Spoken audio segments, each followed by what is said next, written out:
Hey there, baseball fans. I am Ben, and I'm back with some more baseball card opening. Today I have a brand new box that I just got of 1991 Score Series 1 baseball cards. 36 packs, 16 cards per pack.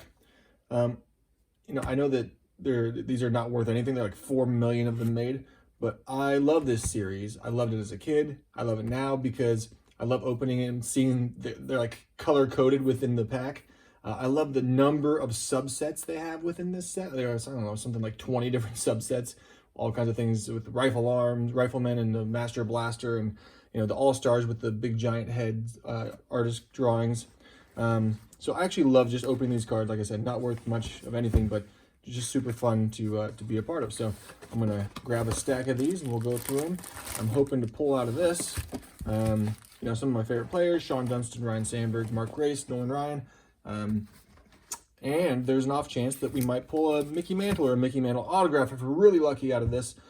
Back when I was a kid, I did open one of these packs and pull out one of those Mickey Mantle inserts. Again, not that they're really worth much today, but it was super exciting back then because I know it's like 1 out of every 1,900 packs. So, maybe we'll get lucky with these. So let's see what we get. See what I mean? Like, it's color coded. You can like kind of see all the way through. Something about that I just really like.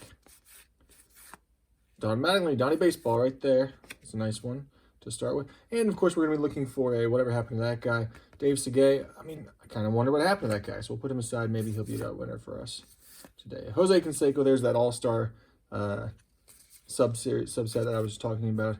I just love the fact that they caricatured those all-star players.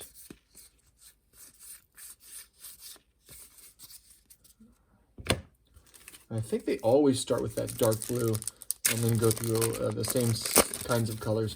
This is a massive set, by the way. So, 893 cards, I think, total, which, if I'm not mistaken, is the largest mainstream baseball set produced to date. So, there's Greg Maddux. Put him aside. Lance Blankenship. There's Gary Carter. Look at all those years Gary Carter played. I mean, that's pretty darn good. And Wild Thing, Mitch Williams, to end that pack off. There's a 1991 rookie card set with 40 glossy player cards and 5 World Series trivia cards. So there's that. Moving on. Let's see what else we get in here. There's a Ricky Henderson. Look at him diving in head first, which is pretty typical. Oh, there's a Ken Griffey Jr. Look at that. It's a nice one to pull out. What a good pack. Will Clark.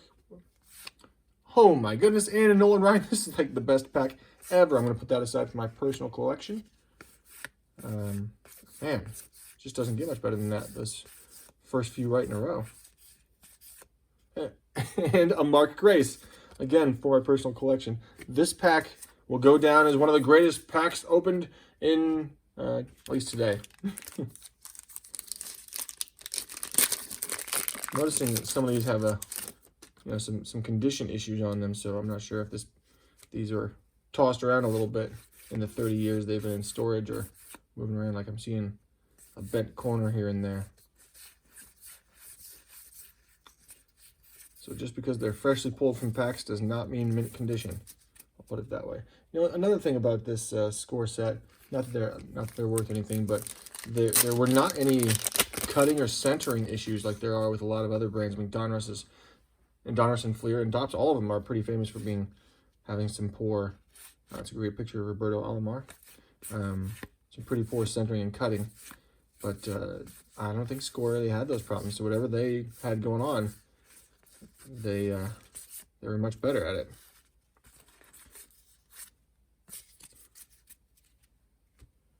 Moving right along. And this, again, is Series 1. I know in Series 2, there's Chipper Jones' #1 draft pick rookie card in there. We won't find that in this Series 1. There's the Dream Team subset with Canseco shirtless in jeans, as everybody likes to play baseball. Reminds me of that volleyball scene from Top Gun with Tom Cruise shirtless playing beach volleyball, just as we all normally do.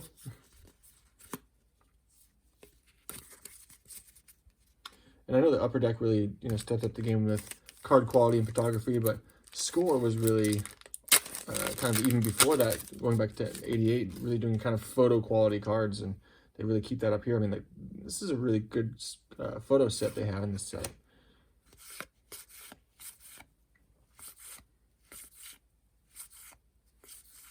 For some reason, I love the treatment on these Master Blasters, K-Man, Rifle Arm, those kind of cards. They just did a good job.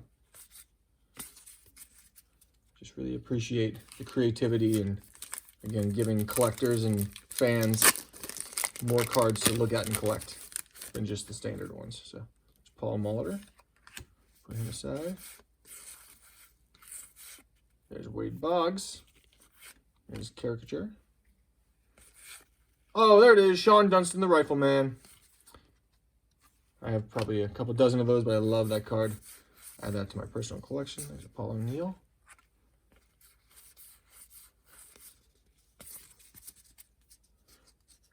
You know, Jesse Barfield is one of those guys I want to check out at some point too.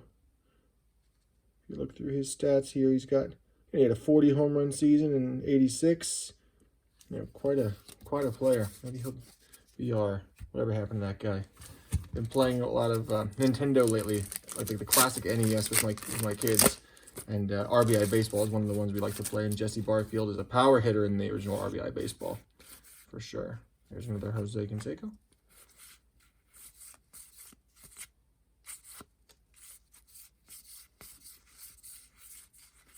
Jack Morris. I love that picture of Ottoby McDowell. And he's another guy, I wonder what happened to him. But today, we're finding out what happened to David Segay. As you can see, he's a rookie prospect in this one. Coming right out of Rochester to the Orioles. Played about 40 games in 1990 for the Orioles. Coming our way from Kansas City, Kansas. So let's find out about him.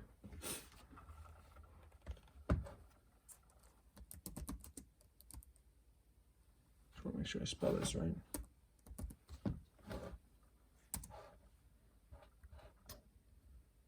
There you go. Cuban-born, Cuban-American, former baseball player.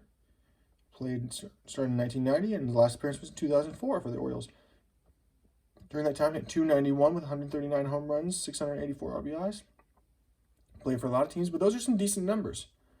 Not Cuban-born, I'm sorry. Born in Kansas City, but he was the son of former Major League pitcher Diego Segay. Very good. Played 1,456 games over 15 seasons with .291 batting average. That's really decent. Those are really decent numbers.